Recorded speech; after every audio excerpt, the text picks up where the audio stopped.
तर विद्यार्थी मित्रो, आज आपण शेतकऱ्यांच्या सामाजिक चळवळी किंवा भारतातील शेतकऱ्यांच्या सामाजिक चळवळी हा भाग बघणार आहोत. मागच्या काही तासांमध्ये आपण सामाजिक चळवळींचा अर्थ, सामाजिक चळवळीच्या विकासाचे टप्पे, सामाजिक चळवळीची कारणे आणि सामाजिक चळवळीचं महत्त्व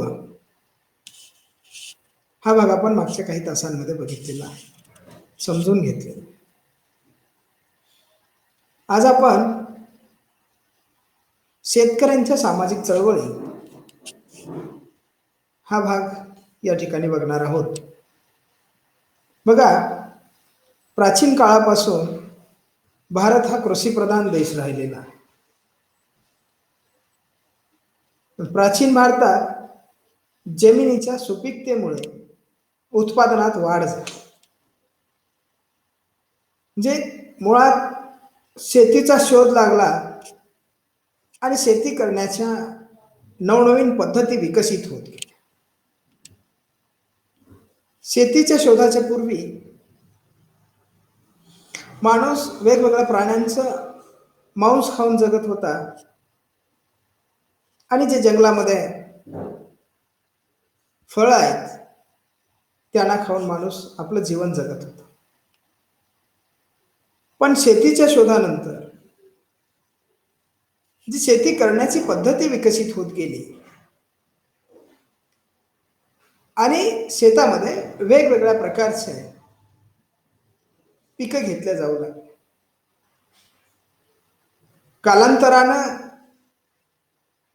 या शेती उत्पादनामध्ये वाढ होत गेली.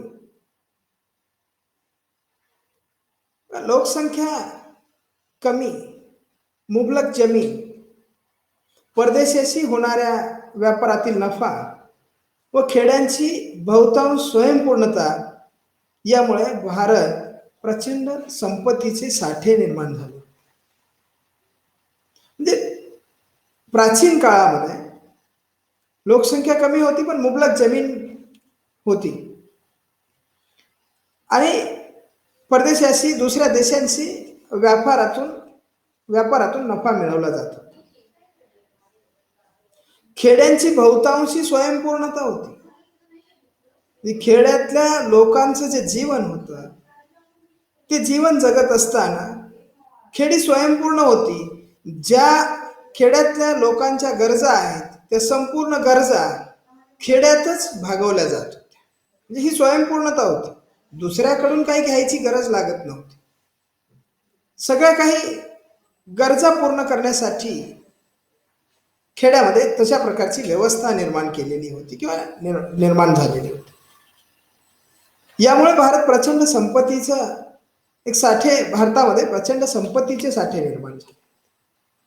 प्राचीन व मध्ययुगीन काळात शेतकरी हंगामात शेती करत तर इतर वेळी लष्करात सैनिक म्हणून काम करत असत. म्हणजे प्राचीन आणि मध्ययुगीन काळामध्ये शेती ही हंगामी असायची, कारण सिंचनाच्या पद्धती विकसित झालेल्या नव्हत्या. म्हणून पावसावर आधारित अशा प्रकारची शेती ही भारतामध्ये केली जात होती. परंतु ब्रिटिशांनी वस्तू विनिमय पद्धतीऐवजी चलन व्यवस्थेला प्राधान्य दिले. या वस्तू विनिमयाऐवजी चलन व्यवस्थेला प्राधान्य दिले गेल्यामुळे नवी न्याय पद्धती, शेतसारा रोख स्वरूपात भरण्याची सक्ती यामुळे परंपरागत खेड्यांची स्वयंपूर्णता नष्ट झाली. खेड्यामध्ये जे पिकत होतं त्याच्या माध्यमातून शेतसारा भरला जायचा, परंतु ब्रिटिश काळामध्ये हा रोख स्वरूपामध्ये शेतसाऱ्याची पद्धती विकसित झाली. या सर्वांचा परिणाम शेतकऱ्यांवर होऊन शेतकरी कर्जबाजारी बनायला लागला. भारतातील शेतकरी चळवळीत महात्मा गांधी, सरदार वल्लभभाई पटेल, सरदार अजित सिंग, चरण सिंग चौधरी, महेंद्र सिंग टिकैत, महाराष्ट्रामध्ये शरद जोशी, हे राजू शेट्टी, रघुनाथ पाटील यांची नावं आपल्याला या शेतकरी चळवळीच्या योगदानामध्ये घेता येतील. कारण याने शेतकरी चळवळींना वेगवेगळ्या माध्यमातून योगदान दिलेलं आहे. आता हे शेतकरी चळवळी समाजामध्ये का उदयास येतात, त्याची काय कारणे आहे? हे शेतकरी चळवळींची निर्मिती का होते समाजात? बघा, पहिलं जे ब्रिटिश काळातलं कारण आहे ते शेतसाराविषयी धोरण. म्हणजे ब्रिटिश काळामध्ये कायमधारा रयतवारी व महालवारी या शेतसारा वसूल करण्याच्या पद्धती शेतकऱ्यावर अन्याय करणाऱ्या होत्या. जे रयतवारी पद्धत असेल, महालवारी पद्धत असेल किंवा कायमधारा पद्धत, या ज्या शेतसारा वसूल करण्याच्या पद्धती होत्या त्या शेतकऱ्यावर अन्याय करणाऱ्या होत्या. शेतसारा रोख स्वरूपात भरण्याची सक्ती, यामुळे त्यांचे शोषण ही मोठ्या प्रमाणात व्हायला लागते. रोख स्वरूपामध्ये शेतसारा भरण्याची पद्धती विकसित झाली. शेतीचं व्यापारीकरण झालं. हे ब्रिटिशांनी पारंपरिक शेतीचे स्वरूप बदलून शेतीचं व्यापारीकरण घडवून आणलं. भारतामध्ये यायचं, इथं कच्चा माल तयार होतो, तो कच्चा माल तयार करायचा आणि तो कच्चा माल ब्रिटनला घेऊन जाऊन त्याच ठिकाणी त्याचं पक्क्या मालात रूपांतर करून तो परत त्या वस्तू भारतात आणून विकायची. अशा प्रकारची एक व्यवस्था, जे शेतीचं व्यापारीकरण ब्रिटिशांनी सुरू केलं. अन्नधान्य पिकाऐवजी नीळ, तंबाखू, कापूस, रबर, चहा, अफू अशी नगदी पिके शेतकरी घेऊ लागले.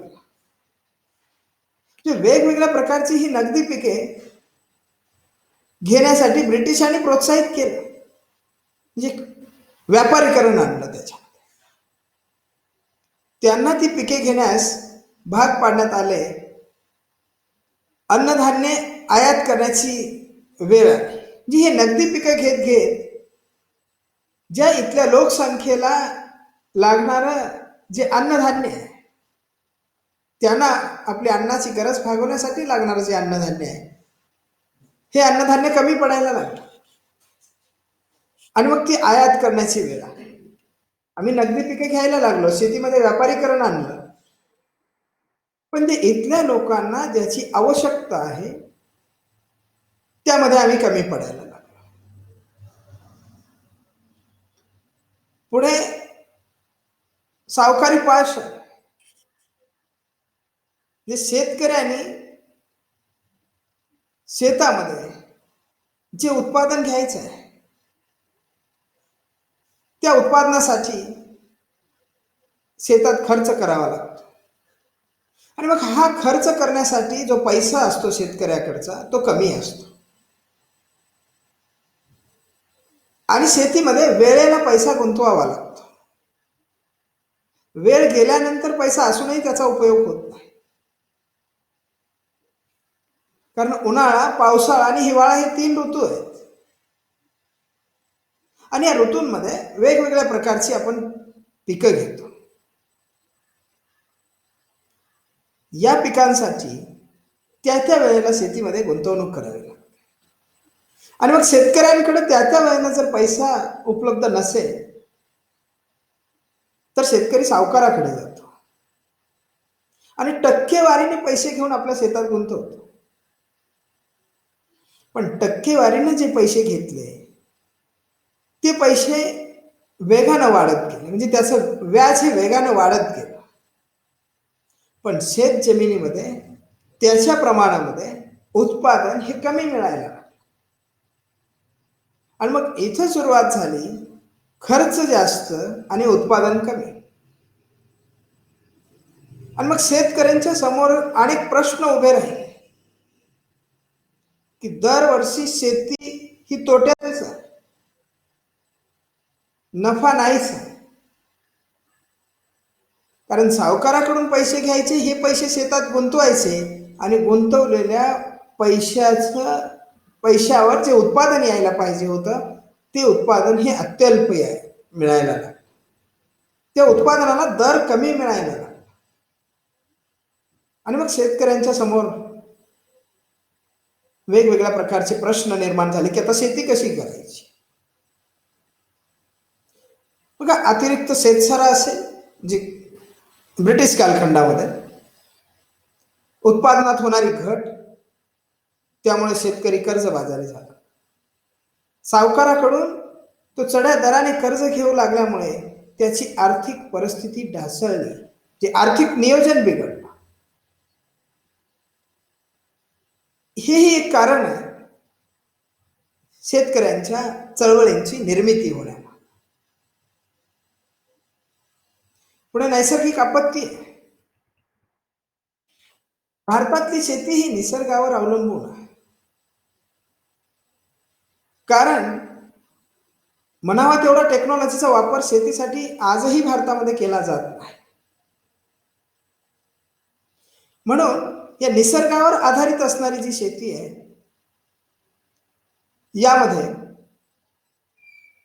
पाऊस काळ कमी झाला तरी उत्पादनामध्ये घट होते आणि पाऊस काळ हा मर्यादेपेक्षा जास्त झाला तरी उत्पादनामध्ये घट होते.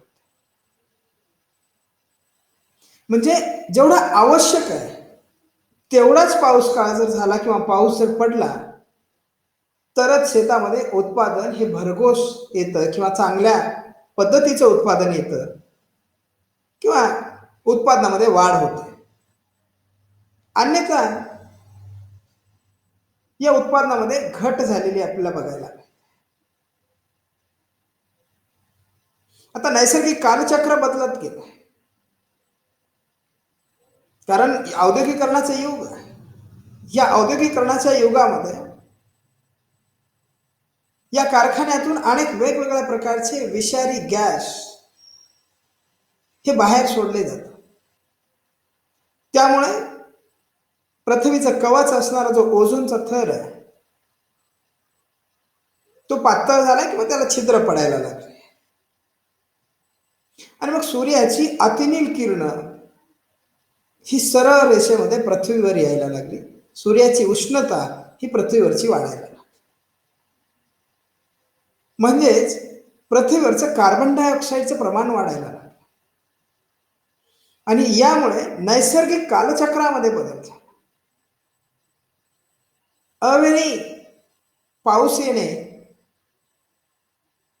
किंवा जे पोषक असं वातावरण, शेतीसाठी पिकांना पोषक असं वातावरण निर्माण व्हायला पाहिजे ते वातावरण आजची नैसर्गिक परिस्थिती ही निर्माण करू शकत नाही. म्हणून या नैसर्गिक आपत्तीमुळं देखील शेतकरी हा कर्जबाजारी झालेला आपल्याला बघायला किंवा शेतकऱ्याच्या उत्पादनामध्ये घट झालेली बघायला. मग भारतीय शेती ही मोसमी व लहरी हवामानावर अवलंबून. हवामान ही लहरी स्वरूपाचं आहे. या हवामानामध्ये सातत्यानं बदल व्हायला लागले. मग या अशा हवामानावर ही शेती अवलंबून असल्या कारणाने दुष्काळ, अवर्षण, ज्याला आपण अतिवृष्टी असं म्हणतो, तर दुष्काळ, अवर्षण आणि अतिवृष्टी यामुळे उत्पादनात घट झाली आहे. या कारणांमुळे उत्पादनामध्ये घट झाली, त्यामुळे शेतकरी कर्जबाजारी झाला. काही ठिकाणी पाऊस पडतच नाही, काही ठिकाणी अधिकचा पाऊस पडतो. पाऊस पडला नाही म्हणूनही उत्पादनामध्ये घट होते आणि आवश्यकतेपेक्षा जास्त पाऊस पडला म्हणूनही उत्पादनामध्ये घट होते. तर ही भारतातली जी शेती आहे ही निसर्गावर अवलंबून आहे. त्यामुळे या नैसर्गिक आपत्तींमुळे भारतातला शेतकरी हा कर्जबाजारी होत असलेला आपल्याला बघायला मिळतो. आणि मग त्याचं जे जीवन आहे या ज्या मूलभूत गरजा शेतकऱ्यांच्या आणि शेतकरी कुटुंबांच्या, त्या मूलभूत गरजा पूर्ण होऊ शकत नाही, आर्थिक नियोजन बिघडतं, त्यावेळेला शेतकरी हा चळवळी करतो. कारण चळवळीचा अर्थ आपण बघितला की ज्या वेळेला समाजामध्ये असंतोष निर्माण होतो, त्यावेळेला समाजामध्ये चळवळी निर्माण होते. मग ह्या शेतकऱ्यांच्या मनामध्ये ज्या वेळेला असंतोष निर्माण होतो किंवा त्यांच्या मनामध्ये ज्या वेळेला असुरक्षिततेची भावना निर्माण होते, त्यावेळेला समाजामध्ये शेतकऱ्यांच्या चळवळी निर्माण होतात. ही या शेतकऱ्यांच्या चळवळीची जी कारणे आहेत, त्यामध्ये आणखी एक आहे की सरकारचं शेती विकासाकडे असणारं दुर्लक्ष. खऱ्या अर्थानं शेती हा एक महत्वाचा भाग आहे आणि भारताच्या अर्थव्यवस्थेमध्ये शेतीपासून किंवा शेतीमालापासून पडणारी भर ही देखील मोठ्या प्रमाणात. वेगवेगळ्या प्रकारचं अन्नधान्य आपण निर्यात करतो दुसऱ्या देशात. आपल्या देशातल्या लोकसंख्येच्या प्रमाणामध्ये किंवा त्यापेक्षा जास्त अन्नधान्य बऱ्याच वेळेला उत्पादन केलं जातं. पण सरकारचं या शेती विकासाकडे दुर्लक्ष. शेतीसाठी लागणारी सिंचनाची व्यवस्था, ही सिंचनाची व्यवस्था खऱ्या अर्थाने होऊ शकली नाही. काही प्रदेशामध्ये ही सिंचनाची व्यवस्था झाली, पण आजही महाराष्ट्रामध्ये आणि देशामध्ये अनेक ठिकाणी शेतीला पाणी मिळत नाही आहे. म्हणजे सिंचनाची व्यवस्था नाही आहे, निसर्गावर अवलंबूनच शेती करावी लागते. जर ही सिंचनाची व्यवस्था झाली, पाण्याची व्यवस्था झाली, तर तिन्ही ऋतूमध्ये शेतकरी वेगवेगळ्या प्रकारचे पिकंही आपल्या शेतामध्ये घेऊ शकतो. शेतीसाठी पाणी हा महत्वाचा घटक आहे. यासाठी वेगवेगळ्या प्रकारचे प्रकल्प निर्माण करावे लागतात.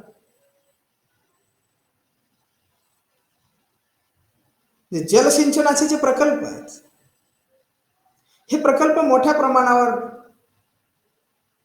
निर्माण होत नाहीये. हे सरकारचं त्याकडे असणारं दुर्लक्ष. काही परिसरांमध्ये पाऊस हा मोठ्या प्रमाणावर पडतो किंवा जास्त पडतो आणि काही परिसरांमध्ये पाऊस पडत नाही, काही प्रदेशांमध्ये पाऊस पडत नाही. ज्या ठिकाणी जास्त पाऊस पडतो त्या ठिकाणचं असणारं नद्यांचं पाणी हे समुद्राला जातं. कदाचित सरकारने या शेती विकासाकडे लक्ष दिलं आणि या नद्याजोड प्रकल्पांच्या माध्यमातून एका ठिकाणचं पाणी हे दुसऱ्या प्रदेशामध्ये न्यायला सुरुवात केलं, तर ज्या ठिकाणी पाऊस पडत नाही त्याही ठिकाणी सिंचनाची व्यवस्था निर्माण केली जाऊ शकते.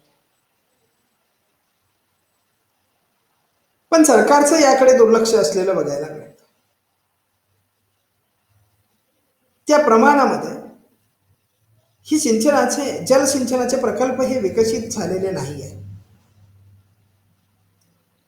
म्हणून कोरडवाहू शेती ही परवडणारी नाही आहे. निसर्ग हा लहरी आहे. या कालचक्रामध्ये बदल व्हायला लागले, कारण पृथ्वीवरचं वातावरण बदललंय. म्हणून वेळेवर घडणाऱ्या ज्या नैसर्गिक घटना होत्या त्या आज अवेळी घडायला लागल्या. म्हणून शेतकरी अडचणीत येऊ लागला. तर खऱ्या अर्थानं सरकारनं याकडे लक्ष देण्याची गरज आहे. सरकारनं काही शेती विकासाच्या योजना राबवणं गरजेचं आहे. चांगली बी बियाणे निर्माण करावी लागतील, शेतकऱ्यांना खते पुरवावी लागतील, चांगल्या प्रतीची बी बियाणे पुरवावी लागतील, जलसिंचनाचे प्रकल्प निर्माण करावे लागतील, या सगळ्या गोष्टी शेतकऱ्यांना द्याव्या लागतील आणि तरच शेतकरी आपल्या शेतामध्ये जास्तीत जास्त उत्पादन घेऊ शकतो. अन्यथा त्याच्या शेतामध्ये सातत्यानं शेतातील उत्पादनामध्ये घट झालेली आपल्याला बघायला मिळते. आता या ज्या म्हणजे भारताचा विचार केला तर 1968 ते 69-70च्या काळामध्ये डॉक्टर एम.एस. स्वामीनाथन यांच्या नेतृत्वाखाली भारतामध्ये हरित क्रांतीला सुरुवात झाली. म्हणजे बी बियाणांच्या वेगवेगळ्या प्रकारच्या जाती विकसित केल्या आणि त्याच्या माध्यमातून त्या शेतकऱ्यांपर्यंत पोहोचून शेतकऱ्याच्या उत्पादनामध्ये वाढ करण्यासाठी प्रयत्न केले. पण कालांतराने सरकारने जे याकडे लक्ष द्यायला पाहिजे होते उत्पादन वाढवण्यामध्ये आणि उत्पादनाच्या ज्या किमती आहेत त्या वाढवल्या, त्याच्याकडे फारसं सरकारचं लक्ष नसल्यामुळे सरकारच्या विरोधामध्ये या शेतकऱ्यांच्या वेगवेगळ्या प्रकारच्या चळवळी निर्माण होत असलेल्या आपल्याला बघायला मिळते. उदाहरणार्थ महाराष्ट्रामध्ये या शेतकऱ्यांनी आपल्या शेतीमालाला हमीभाव मिळावा म्हणून चळवळी केली, रस्त्यावर आले, मोर्चे काढले, आंदोलने केली, काही घोषणा दिल्या. या माध्यमातून त्यांनी सरकारची कोंडी करून सरकारकडून आपल्या या मागण्या मान्य करून घेण्यासाठी शेतकरी रस्त्यावर आलेले आपल्याला बघायला. कारण निश्चित असा एक हमीभाव शेतकऱ्याच्या उत्पादनाला मिळाला पाहिजे. जे पूरक उत्पादन आहे शेतीस पूरक, त्यांनाही जास्तीचा दर मिळाला पाहिजे, मालाची निर्यात झाली पाहिजे. यासाठी शेतकरी हा सातत्यानं संघर्ष करत असलेला आपल्याला बघायला. केंद्र सरकारनं आज जे काही कायदे केले, या कायद्यांच्या विरोधामध्ये 1 महिना झाला शेतकरी दिल्लीमध्ये आपलं आंदोलन करतो. हे पंजाब, हरियाणा, उत्तर प्रदेश, मध्य प्रदेश या परिसरातले शेतकरी आणि संपूर्ण देशभरातून हे शेतकरी नेते आणि त्यांचे अनुयायी हे दिल्लीमध्ये एकवटलेले आपल्याला बघायला. या चळवळी आहेत, हे आंदोलन आहेत, त्या आमच्या हिताचे निर्णय घ्या, ज्यामध्ये आमचं अहित असेल अशा प्रकारचे निर्णय सरकारनं घेऊ नयेत आणि जर ते घेतले असतील तर ते रद्द करावेत. यासाठी शेतकरी सातत्यानं रस्त्यावर येऊन आंदोलन करत असलेलं आपल्याला बघायला मिळेल. या शेतकऱ्यांच्या ज्या चळवळी आहेत त्यांना प्रामुख्यानं या काही गोष्टी कारणीभूत असलेलं आपल्याला बघायला मिळेल. या समाजामध्येच या चळवळीसाठी एक विशिष्ट अशा प्रकारची परिस्थिती निर्माण होत असते किंवा पोषक वातावरण निर्माण होत असतं आणि त्या परिस्थितीमधून या वेगवेगळ्या प्रकारच्या सामाजिक चळवळी या उदयास येत असतात. त्यातलाच शेतकऱ्यांच्या चळवळी हा एक भाग आहे. हा आज आपण या ठिकाणी बघितला. तुम्हाला काही अडचणी असतील तर तुम्ही विचारू शकता.